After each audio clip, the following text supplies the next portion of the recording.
A paz do Senhor, irmãos, vamos para mais um estudo de lição bíblica, comentário de lição bíblica.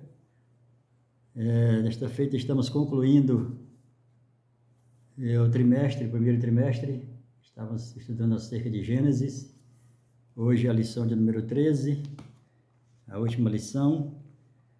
A lição de número 13 de Gênesis, estudando o livro de Gênesis nesse primeiro trimestre, de 2022. O livro de Gênesis tem 50 capítulos, 1164 versículos.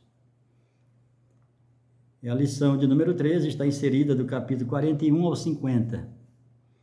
E ela vai falar sobre José, o governador do Egito. Como sempre, as lições elas trazem 3 objetivos. E aqui o primeiro objetivo é saber que nada atrapalha os planos de Deus. O segundo objetivo é oferecer o perdão sempre. E o terceiro é agir abençoando e ajudando as pessoas. Então, nesse segundo objetivo aqui, a gente entende que Deus não condena quem nós perdoamos, né?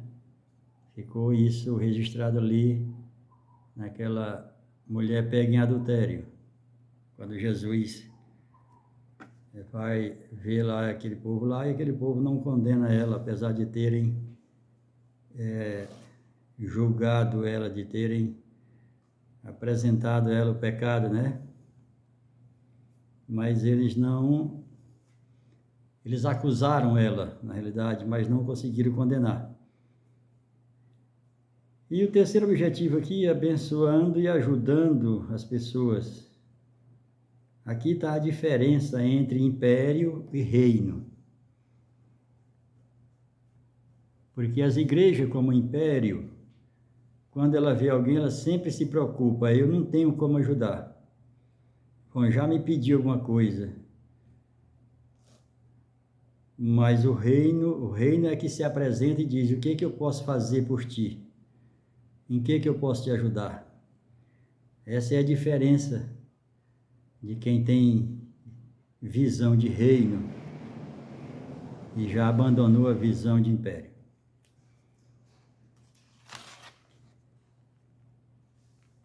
Então, o textuário da lição vai dizer, agora, pois não vos entristeçais,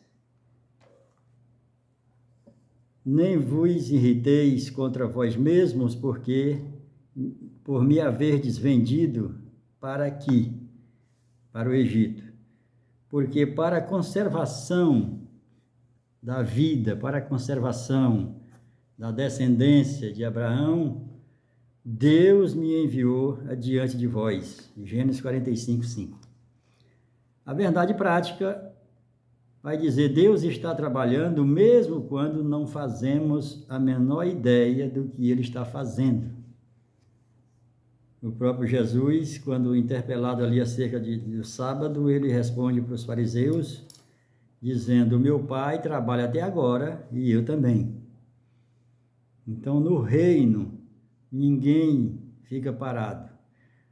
E isso não quer dizer que a pessoa não esteja em casa, não esteja desfrutando de algum passeio, não estejam se divertindo, mas mesmo fazendo tudo isso, está a serviço do reino. Essa é a diferença. Nós não podemos desligar, desconectar. Eu sou súdito do reino, sou servo do rei, mas aqui nesse lugar eu não sou. No trabalho eu não sou, na escola eu não sou, no lazer eu não sou. E não é assim. Não tem essa questão de secular e Eclesiastes, não tem. Se nós somos servo do rei, nós somos servo do rei em qualquer lugar, em qualquer hora. É isso que Jesus quis dizer. A introdução à lição diz, aprenderemos que um caráter perdoador e sem rancor é o caminho para a excelência. O primeiro ponto da lição ele vai dizer que José torna-se governador. Todos gostamos dessa parte da vida de José, né? Muitos pregadores, né, pregam acerca dessa situação aqui, quando José sobe ao pódio, né?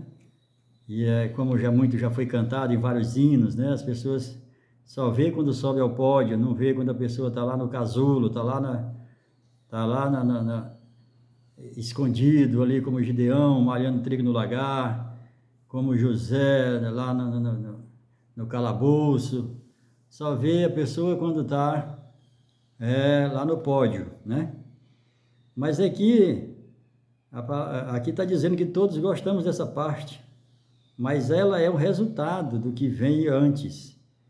Os anos de humilhação produziram nele o caráter e as condições necessárias para que não se afogasse, né? Ludibriado pelo poder, ali pela situação, pelos afagos, pelos aplausos, né? Pelos tapinhas nas costas. E o próprio apóstolo Paulo, ele vai dizer que é necessário que nós sejamos tribulados, porque o Senhor, ele nos aprova na tribulação. Não é na grande tribulação, mas na tribulação. Nós somos atribulados, mas para sermos disciplinados, para não sermos condenados. Quem não passa por essa tribulação, quem não passa por essa disciplina, é condenado. O apóstolo Paulo vai dizer ali no texto de 1 Coríntios 11, que é usado praticamente na ceia do Senhor, que nós somos disciplinados para não ser condenados com o mundo. Então, mas somos atribulados. O primeiro ponto aqui vai dizer os sonhos de Faraó. Nós vemos aqui que José foi vendido ao Egito pelos seus irmãos, vendeu para os seus primos ismaelitas, que era da descendência de Ismael, filho de Abraão, primeiro filho de Abraão, e primeiro nem sempre é primogênito, inclusive José se torna primogênito de Jacó, sendo que ele não é o primeiro filho. Ele é o 11º filho de Jacó e se torna primogênito. Mas aqui ele foi vendido aos 17 anos, e aí já passaram mais 11, entre escravo, sendo escravo e presidiário, e ele passou por todas essas provas, por toda essa tribulação, e agora, faltando 2 anos, o Senhor dá sonhos para o Faraó, e Faraó, então, busca em todo o seu reino, os seus magos, né, os seus entendidos ali, e não conseguem, porque Deus assim o quis, assim o fez, e eles não conseguem decifrar o sonho, conseguem interpretar o sonho. Aí é que vem a memória ao copeiro, do qual José, há 2 anos atrás, tinha revelado o sonho. Não foi o copeiro que se lembrou, foi Deus que, no seu tempo certo, quando José estava preparado, aí Deus manda um sonho para Faraó, e a Faraó não tendo resposta, querendo resposta, aí vai e o copeiro entra em ação, mas não foi o copeiro que se lembrou. Aqui é Deus, tudo é o agir de Deus, sempre foi Deus. E manda chamar José, e José vem para interpretar os sonhos, mas já de antemão ele fala para Faraó. Respondeu José: não está em mim, mas Deus dará a resposta favorável a Faraó. A interpretação não está em nós, é de Deus. Claro que ele, através do Espírito Santo, ele nos revela, mas sempre é ele, não é o homem. Nunca foi o homem, sempre foi Deus. E ali, quando ele interpreta os sonhos, ele também dá um conselho. Ele conta o sonho, ele diz: olha, os 2 sonhos são iguais, 7 vacas magras, 7 gordas, né? 7 espigas cheias, 7 espigas birradas, é o mesmo sonho. Isso significa que são 7 anos de fartura e 7 de fome. E aí tu escolhe no teu reino um administrador, alguém que venha administrar os 7 anos de fartura, para que possa passar por esses 7 anos de seca, esses 7 anos de fome, né? Sem passar necessidade. E aí o próprio faraó vai escolher justamente ele, porque ele não vê no seu reino, e ele não tem ninguém no reino com essa experiência, com essa capacidade. Daí a nossa situação de estarmos servindo ao Senhor, não tendo essa diferença de trabalho secular e trabalho para o Senhor. É o mesmo trabalho, até porque a palavra do Senhor vai dizer ali nas cartas ali de Paulo, né, o a Timóteo, que ele diz: trabalhe para o homem como se fosse para Deus, né? Então nós temos que sempre, se estiver trabalhando para o homem, trabalhando em alguma empresa, trabalhando para alguma pessoa, nós temos que fazer esse trabalho como se fosse para Deus, porque o resultado e a recompensa ela vem do Senhor, apesar de recebermos um salário aqui pelo trabalho. O reconhecimento ele vem do Senhor. Então, aqui nesse primeiro ponto, né, José é vendido aos 17 anos aproximadamente, passa 11 ali entre prisão e sendo escravo, entre escravo e presidiário, depois, com 30 anos, né, 2 anos depois que ele revela o sonho do copeiro, passa mais 2 anos, aí com 30 ele é apresentado para revelar o sonho do faraó e começa a governar. Começa a governar com 30 anos. Assim também como Jesus começou o seu ministério com 30 anos. Passou também, José aqui passa 13 anos escondido, oculto. Moisés passa oculto, passa 80 anos oculto. Passa 3 meses na sua casa e aí completa os 40 sendo filho da filha de Faraó, e depois passa mais 40 sendo genro de Reuel, lá em Midian. E ninguém sabia de Moisés. Aí agora, quando Deus chama, com 80 anos, agora Moisés é conhecido até hoje e vai ser sempre. Pois bem, não havia neles falas, apenas imagem. Então Deus não fala idioma como nós. Deus fala através de símbolos, de sinais, de sonhos, de visões. E ele sempre falou assim, sempre fala assim, inclusive de Gênesis a Apocalipse. O apóstolo João, quando vai estar falando com Deus, ele vê as imagens lá e ele traduz para o mais próximo que a gente possa entender aqui. Ele vê como se fosse um leão. Não era um leão, mas era na visão dele era como se fosse um leão, mas não era um leão, era uma figura, como se fosse um leão. Ali era um poder, ali era um querubim, mas ele não tinha como, uma coisa que nunca foi vista. Quando eu vejo, eu tenho que dar a aparência daquilo que eu conheço. Então Deus ele não fala idioma, ele fala através de símbolos, de sonhos, de sinais. E ele dá aos homens para a revelação, através dos profetas, através dos apóstolos e através da igreja agora. Pois bem, em Hebreus capítulo 1, verso 1, está dizendo, na antiguidade Deus falou de várias maneiras, mas nos últimos dias nos fala através do Filho, ou seja, através do Evangelho. E ele fala de muitas maneiras no passado e continua falando de muitas maneiras. Nunca foi, aqui o segundo subtópico do primeiro, o governador do Egito. A questão do ser humano se dar, progredir na vida, nunca foi o lugar. Sempre foi Deus. Sempre foi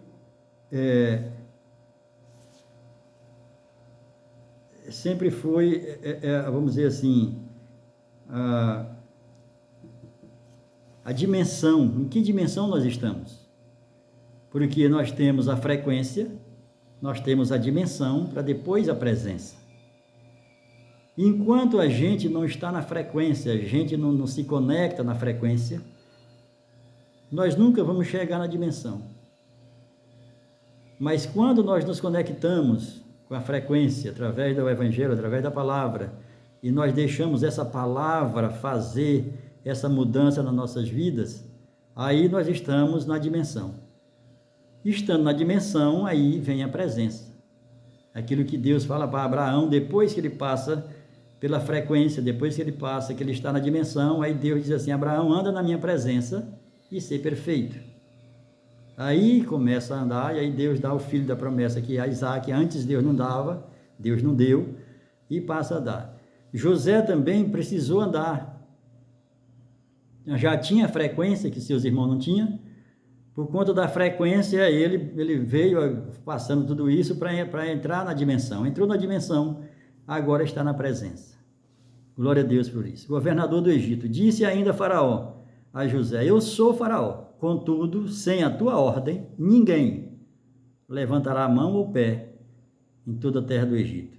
Então aqui Faraó estava entregando o país nas mãos de José, para ele governar. Isso é mente de governo, que Deus sempre quis para nós. Deus sempre quis para o homem, foi Deus que quis para o homem, desde o governo do Éden. Deus prepara o mundo, a terra, prepara a terra e tudo e entrega nas mãos de Adão para ele governar. E ele não consegue, entrega para Satanás. Aí Jesus vem agora, implanta o reino dele e vai voltar para governar, mas aqueles que entrar na frequência, que chegar na dimensão, aí vai estar na presença e vai reinar com ele.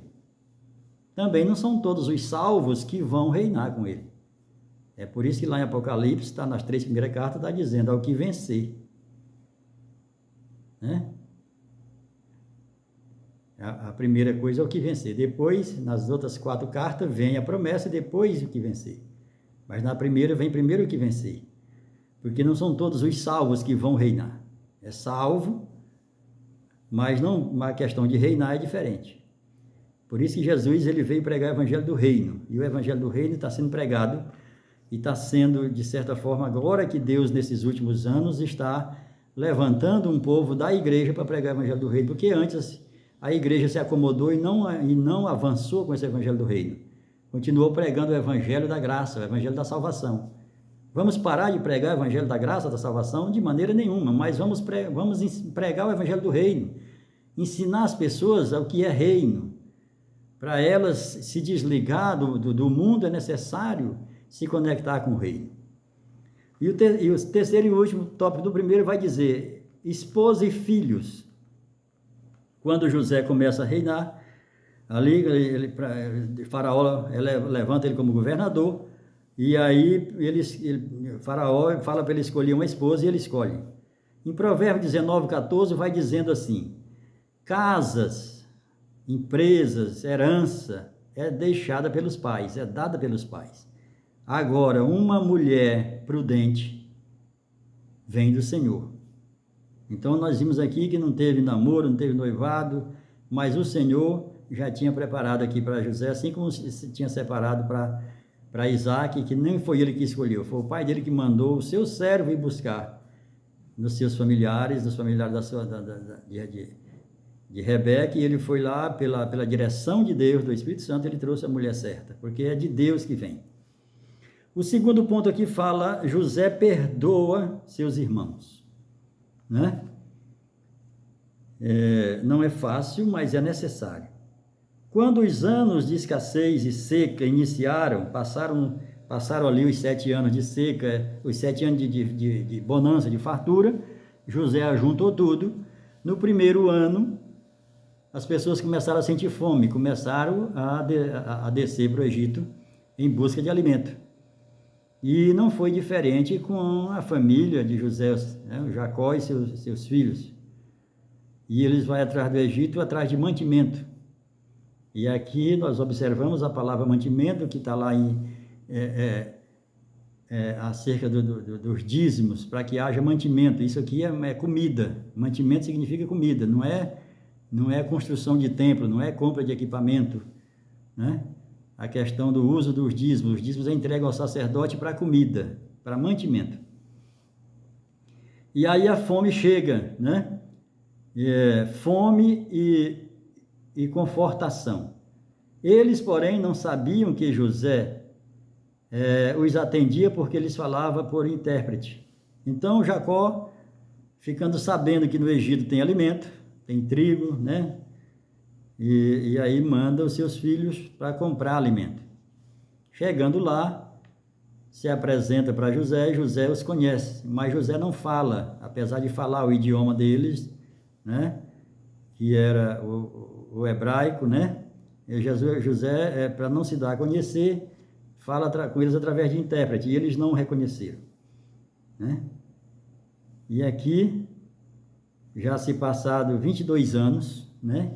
Que eles tinham vendido José estava com 22 anos no Egito, o mesmo tempo que Jacó ficou longe de Isaac, por ter enganado seu pai, ele não enganou seu irmão, ele enganou o pai. O irmão nunca valorizou a bênção da primogenitura, mas mesmo sendo assim, Jacó não poderia ter enganado. E Jacó, por enganar, ficou 22 anos sem ver o pai, e o pai sofreu muito por conta disso, né, Isaac? Por conta disso, Jacó também fica 22 anos sem ver o filho amado, que era José.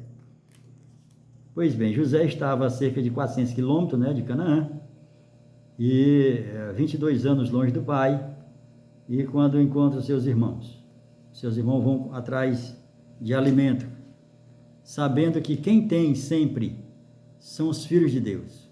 Não importa a situação que o mundo enfrentar, sempre aonde tem um filho de Deus, vai ter bonança, vai ter refúgio, vai ter esconderijo, porque é o Senhor que está no controle. O segundo subtópico do segundo ponto fala revelação e reconciliação. E disse a seus irmãos: eu sou José, vive ainda meu pai? E seus irmãos não lhe puderam responder por conta de ficar atemorizados. E ali eles festejaram, e ali eles se chegaram e se consertaram. E aí, no terceiro ponto aqui, vem a teologia da providência, né? E nós temos aqui, ligado a essa teologia da providência, nós temos a teologia da prosperidade, a teologia da libertação, a teologia do perdão. As pessoas, elas saem em busca dessa teologia, elas saem em busca do resultado, sem passar pelo processo. E Deus nos ensina, através da sua palavra, que é necessário passarmos pelo processo para podermos chegar aqui no resultado. José precisava passar pelo processo, porque nessa caminhada, na nossa jornada, nós precisamos das chaves, nós precisamos de códigos, e eles estão espalhados pela jornada que o Senhor nos faz passar, nos faz caminhar. Observe que os irmãos de José andou por todos os lugares que José, mas nunca entraram na frequência, nunca chegaram à dimensão para viver na presença. Então nós temos que entender que por cada local que o Senhor nos leva, é para nós olharmos e pegarmos chaves e pegarmos códigos, porque nós vamos precisar deles ao longo da jornada. E aqui, tanto na teologia da providência como da prosperidade, né? A teologia da providência, Gênesis 45:8, a teologia da prosperidade, Mateus 6:33, né? Buscai primeiro o reino de Deus. Tem gente que quer prosperar e não busca o primeiro reino de Deus. Até enrica, até fica milionário, trilhardário, mas sem prosperidade. A teologia da libertação. Muita gente sai aí, através de pregadores, através de profetas, através a teologia da libertação, culto da libertação, mas não vem para a palavra.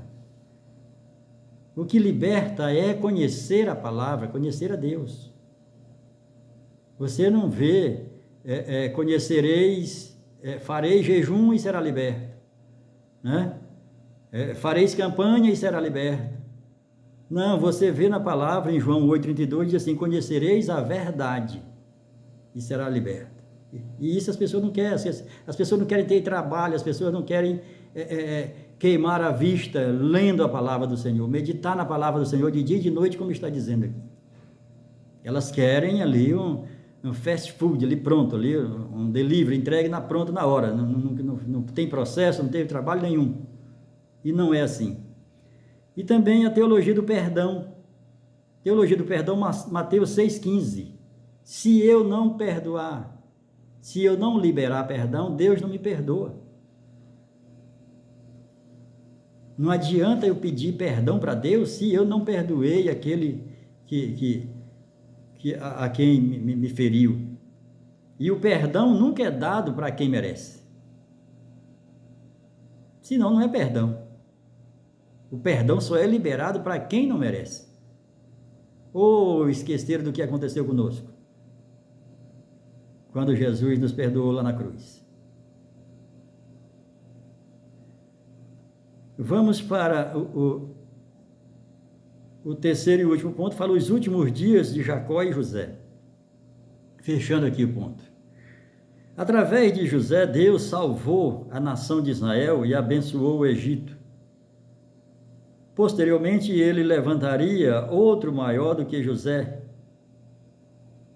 sem pecado, para salvar o mundo da condenação. Mas entre José e Jesus tem Moisés. Aqui, quando Deus, para salvar o seu povo, ele entra no Egito com o seu povo, da mesma forma, para salvar o seu povo, ele levanta Moisés para tirar o seu povo do Egito. E qual é o problema, pastor? É o Egito? Não. O problema foi o povo. O povo entrou no Egito para passar 5 anos. Era 7 anos de fome e já tinha passado 2 quando Jacó entrou com a família. Quando terminou e começou a chover na terra, Deus enviou novamente a chuva e começou a terra começou a produzir, era para José, né?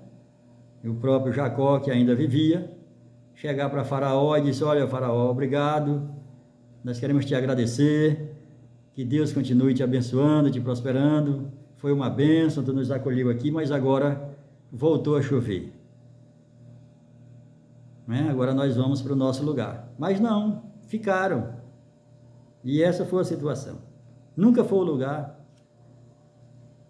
Até porque Canaã, a terra era pior do que o Egito. O Israel hoje ainda é a terra pior do que os outros lugares da terra, pior do que o Brasil. Bolsonaro sempre fala nas suas lives aí. É um deserto, mas no entanto é abençoado, porque é o povo, não é o lugar. Então, Jacó no Egito, então disse, né? Eu sou o Deus de teu pai, não temas descer para o Egito, porque lá eu te farei uma grande nação. Então aqui está a presença. Jacó já estava na presença.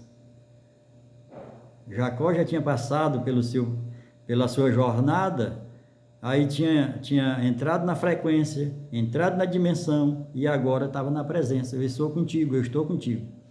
O segundo ponto vai falar a generosidade, né, de José. Não temas, pois eu vos sustentarei a vós outros e aos vossos filhos. Assim os consolou e lhes falou o coração. José falou isso aqui também porque tinha passado pelo processo. Se os irmãos dele aparecem lá, ali com 2, 3 anos que ele tivesse no Egito, certamente ele não teria essa mesma resposta, porque faltava chaves, faltava códigos, e ele precisava passar por todos aqueles locais ali dentro do Egito, para ele pegar essas chaves e pegar esses códigos. E aqui, a questão do perdão, né? É que José não guardou no coração a mágoa. José conseguiu diluir, não que ela não tivesse chegado, era impossível que a mágoa não chegue no nosso coração, é impossível. Agora, o que a palavra de Deus nos recomenda é dizer, de tudo que se deve guardar, guarda o coração e não no coração. Então, de tudo que se deve guardar, guarda o coração de não se envolver com isso. E foi o que José fez. Porque a vingança, ela pertence ao Senhor. Ali em Romanos 12, 18, Paulo retrata o mesmo que está na lei, em Deuteronômio 32, 25. Que a vingança é do Senhor. Não é para nós nos vingarmos de nada e de ninguém. Ele até diz que se a gente sofrer um dano, é para a gente entregar nas mãos dele, porque ele nos recompensa e ele vinga aquilo que nós sofremos. Então, como nós falamos já aqui no início, o perdão nunca é dado a quem merece. E uma outra coisa muito importante, nós nunca estaremos 100% diante de Deus. Nunca. Somos devedores, eternamente. O terceiro e último ponto fala morrendo na esperança. José fez jurar aos filhos de Israel, dizendo, certamente Deus vos visitará, através de Moisés. Ele não sabia, mas hoje nós sabemos que Deus os visitou através de Moisés. E fareis transportar os meus ossos daqui para a terra de Canaã. E José viveu 93 anos. Morreu com 110, depois que os irmãos o venderam. E aqui nós entendemos aqui, quando ele aqui morrendo pela esperança, porque Deus ia visitar o seu povo, e hoje nós sabemos que foi Moisés, e na época ele não sabia. Muita coisa do que Deus nos revela nos nossos últimos dias, tem revelado desde Cristo, o Evangelho, que está aqui há quase 2000 anos escrito, foi revelado para nós, mas a gente não buscou, a gente não leu, a gente não teve cuidado de esmiuçar, de esquadrinhar, como diz a palavra, e a gente continua sem saber, só que já foi revelado aqui. Apesar de que Deus, através do Espírito Santo, continua nos revelando a palavra, mas aquilo que foi escrito para nos ensinar, Quando ali fala ao Timóteo, na carta de Paulo ao Timóteo, diz, tudo que foi escrito para nosso proveito. Mas ninguém quer ler, ninguém quer buscar, ninguém quer receber tudo pronto. E por isso a igreja parou, a igreja engessou, porque falta buscar o conhecimento que já está aqui. Aquelas perguntas que Deus fez para Jó, hoje nós temos as respostas que Jó não tinha. Está tudo aqui na palavra, mas Jó não tinha, mas hoje nós temos, mas tem muita gente que ainda não sabe. Assim também, como aqui, quando José profetiza para os seus irmãos, não é uma profecia isolada, porque ele já está dizendo que Deus tinha falado para Abraão, que ele ia passar 400 anos rodando até chegar na terra prometida, mas as nações que o subjugassem, Deus ia tratar com elas. Já tinha dito para Abraão quando chamou Abraão. Isaac sabia disso. Se Jacó não sabia disso por conta de não ter ouvido os pais. Mas agora José está sabendo e fala para os seus irmãos, olha, certamente, ele não está dizendo talvez, quem sabe, ele diz, certamente o Senhor vos visitará. Não enterre meus ossos, embalsema aí o meu corpo e deixe meus ossos aqui em cima da terra, porque quando o Senhor vos visitar, leve os meus ossos para a terra de Canaã. Então era uma certeza, da mesma certeza nós temos que ter, servindo o Senhor aqui na terra, de que Ele vai vir nos buscar, não para morar no céu, porque senão é porque Ele vai fazer uma nova terra. Nós vamos morar na terra, mas com Ele, vamos estar na presença dEle. Ele vai nos levar, vai nos tirar da terra para restaurar a terra. Ele não dá para restaurar a terra com nós dentro. Assim como ficou simbolizado na arca, quando ele diz, da mesma forma que foi com Noé, vai ser na vinda do Filho do Homem. A arca foi para o céu ou ficou na terra? Então ele só tirou da terra por enquanto ele cuidava da situação que ele veio cuidar.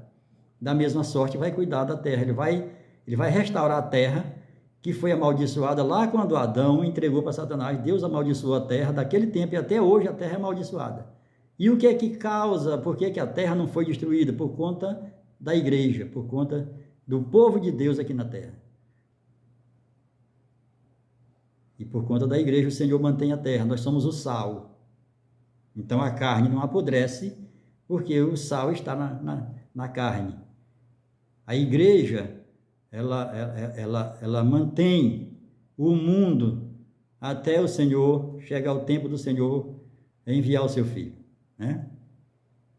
Então, graças a Deus, encerrando aqui mais um trimestre, primeiro trimestre de 2022, estudando Gênesis, 50 capítulos e 1164 versículos, e do primeiro versículo passa um mundo, aí do versículo 2 em diante vem o outro mundo que Deus cria.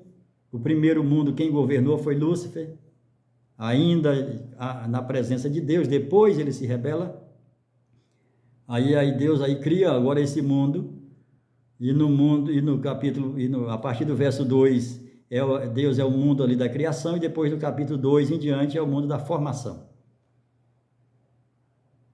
Graças a Deus, que Deus abençoe a todos, alunos, professores e diretores de escolas e pastores, que Deus abençoe. Tenha uma boa aula em nome de Jesus, amém.